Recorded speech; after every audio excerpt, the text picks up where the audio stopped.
रात के 1:30 बज रहे थे। राहुल अब तक अपनी किताबों में डूबा था। बाहर तेज बारिश हो रही थी और हर बिजली की चमक उसके कमरे को पल भर के लिए रोशन कर रही थी, फिर वापस अंधेरे में डूबा रही। तभी नीचे के फ्लोर से किसी दरवाजे के धीरे धीरे खुलने की आवाज आई। क्रीक। राहुल ठिठक गया। घर में उस वक्त सिर्फ वही था। उसके माँ पापा गांव गए थे और छोटा भाई दादी के घर।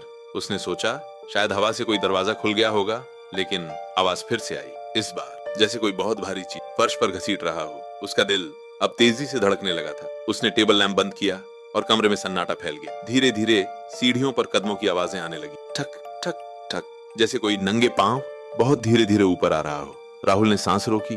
उसने फोन उठाया, लेकिन नेटवर्क गायब था। फिर आवाजें सीढ़ियों से हटकर उसके कमरे के दरवाजे के बाहर आ रुकी। सन्नाटा, एकदम गहरी खामोशी। तभी दरवाजे के नीचे से किसी ने हल्के से दस्तक दी।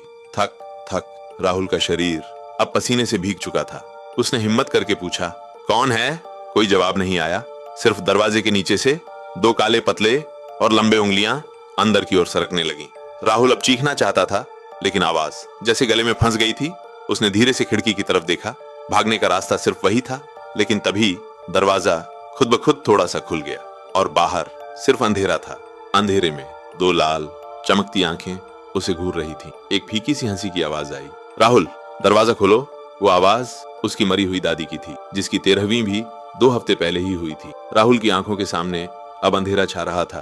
उसने जैसे तैसे खिड़की खोली, लेकिन बाहर भी वही चेहरा था। लंबे बाल, सफेद चेहरा और वही 2 लाल आंखें। भागेगा कहाँ बेटा? आखिरी दरवाजा तो मैं ही हूँ। राहुल ने आखिरी बार चिल्लाने की कोशिश की, लेकिन उस आवाज ने उसे जकड़ लिया और अंधेरे में खींच। सुबह राहुल का कमरा अंदर से बंद मिला, लेकिन खिड़की पूरी खुली थी और कमरे की दीवार पर खून से लिखा था, दरवाजा तो खोलना ही पड़ेगा।